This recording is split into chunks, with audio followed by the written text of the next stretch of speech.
अशोक, ये नाम सुनते ही भारत के सबसे महान शासकों में से एक की तस्वीर दिमाग में आती है।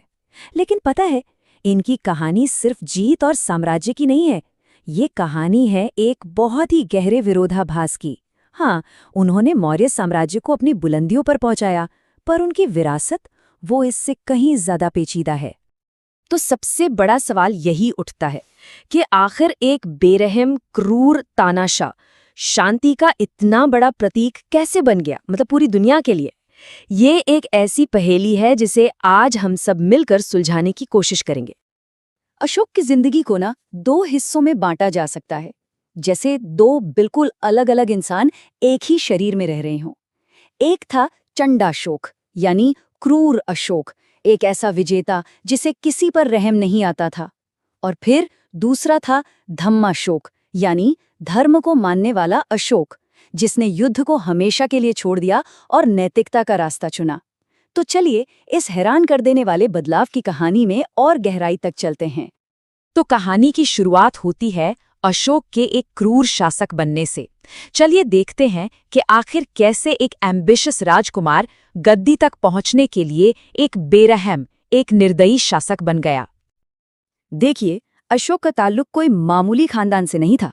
वो भारत के पहले महान साम्राज्य मौर्य वंश के संस्थापक चंद्रगुप्त मौर्य के पोते थे। लेकिन सिंहासन तक का रास्ता उनके लिए फूलों से नहीं, बल्कि कांटों से भरा था।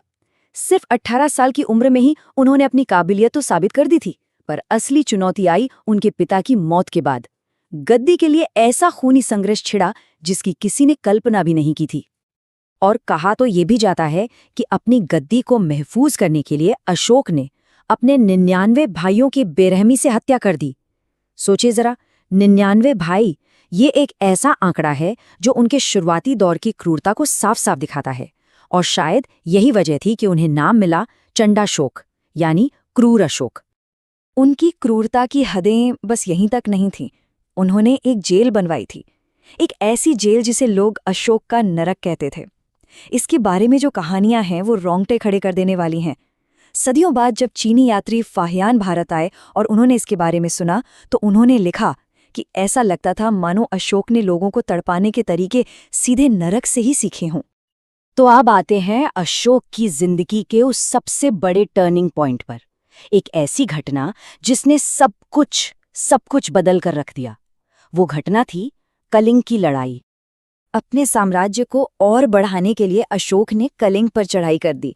कलिंग के लोगों ने बहुत बहादुरी से सामना किया, पर अशोक की विशाल सेना के आगे वो ज्यादा देर टिक नहीं सके। और इस जंग का जो नतीजा निकला वो बहुत ही भयानक था। अनुमान है कि करीब 1 लाख लोग मारे गए।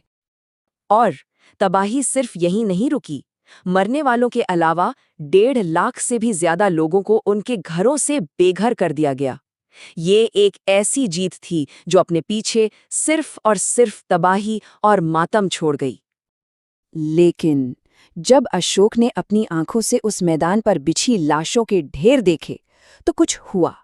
जीत का जश्न मनाने की जगह उनका दिल पछतावे से भर गया। वो एक लम्हा था जिसने सब कुछ बदल दिया। शायद इतिहास में ये पहली बार हो रहा था कि कोई राजा अपनी जीत पर जश्न नहीं, बल्कि अफसोस कर रहा था, रो रहा था।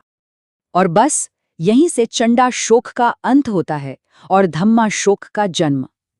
कलिंग की लड़ाई के उस गहरे सदमे और पछतावे ने अशोक को एक नए रास्ते पर ला खड़ा किया, एक ऐसा रास्ता जिसे धम्म के नाम से जाना गया। तो सवाल ये है कि आखिर ये धम्म था क्या? देखिए, ये कोई नया मजहब या रिलीजन नहीं था। ये असल में एक आचार संहिता थी, एक कोड ऑफ कॉन्डक्ट। इसके उसूल बहुत सीधे थे। अहिंसा, यानी किसी को चोट ना पहुंचाना, सहनशीलता, सच्चाई और हर जीव का सम्मान करना। और यही सोच अब अशोक के राजकाज का नया आधार बन गई। हाँ, पर यह बदलाव कोई जादू की छड़ी से नहीं हुआ। ऐसा नहीं था कि वो एक रात सोए और अगली सुबह बदल गए। नहीं, ये एक धीमी प्रक्रिया थी जिसमें कई साल लगे। अशोक ने खुद अपने एक शिलालेख में लिखवाया है कि कलिंग युद्ध के करीब 2 साल बाद वो पूरी तरह से बौद्ध धर्म के अनुयायी बने। इसके बाद उन्होंने तीर्थयात्राएं की और धम्म के संदेश को दूर दूर तक फैलाने का फैसला किया।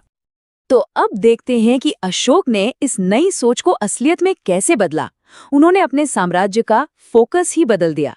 अब जमीनें जीतना मकसद नहीं था, अब मकसद था लोगों का भला करना। सही मायनों में अब अशोक लोगों के राजा बन चुके थे। उन्होंने सिर्फ इंसानों के लिए ही नहीं बल्कि जानवरों के लिए भी अस्पताल खुलवाए, सड़कों के किनारे पेड़ लगवाए, कुएं खुदवाए ताकि मुसाफिरों को आराम मिले। मतलब हर वो काम किया जिससे लोगों की जिंदगी बेहतर हो सके। उन्होंने तो धम्म महामात्त नाम के खास अफसर भी रखे, जिनका काम ही ये देखना था कि साम्राज्य में सब लोग शांति और प्यार से रह रहे हैं या नहीं। और ये बदलाव सिर्फ देश के अंदर ही नहीं था। अशोक की फॉरेन पॉलिसी यानी विदेश नीति भी 180 डिग्री घूम गई। अब तलवार से जीतने की जगह धम्म विजय यानी दिलों को जीतने की नीति ने ले ली थी। सोचिए, उन्होंने सीरिया, मिस्र, मैसेडोनिया और श्रीलंका जैसे दूर दराज के मुल्कों में अपनी फौजें नहीं भेजी, बल्कि शांति और धम्म का पैगाम लेकर अपने दूत भेजे। चलिए अब बात करते हैं अशोक की विरासत की और ये देखते हैं कि कैसे हजारों साल पहले के एक राजा के प्रतीक और उनके विचार आज के आधुनिक भारत की पहचान का एक अहम हिस्सा हैं। ये जो सारनाथ का मशहूर शेर वाला स्तंभ है जिसे अशोक ने बनवाया था, आज वही दुनिया के सबसे बड़े लोकतंत्र यानी भारत का राष्ट्रीय प्रतीक है। ये एक सीधा कनेक्शन है जो बताता है कि अशोक की विरासत आज भी कितनी जिंदा है। और सिर्फ इतना ही नहीं, अशोक की सोच का जो सबसे बड़ा प्रतीक है, धम्म का पहिया, जिसे हम अशोक चक्र कहते हैं, वो आज हमारे तिरंगे के ठीक बीच में है। ये उसी तरक्की और भलाई का प्रतीक है जिसका सपना अशोक ने सदियों पहले देखा था। मशहूर लेखक H.G. वेल्स ने अशोक के बारे में एक बहुत ही खूबसूरत बात लिखी है।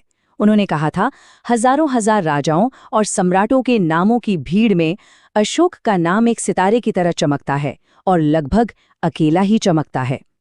तो अशोक की कहानी हमें यही सिखाती है कि बदलाव मुमकिन है। कोई कितना भी बुरा क्यों ना हो, वो बदल सकता है। आज की इस दुनिया में जहां हर तरफ लड़ाई और तनाव है, एक ऐसे लीडर की कहानी से क्या सीखा जा सकता है जिसने ताकत के ऊपर शांति को चुना? ये एक ऐसा सवाल है जो शायद आज हजारों साल पहले से भी ज्यादा जरूरी हो गया है।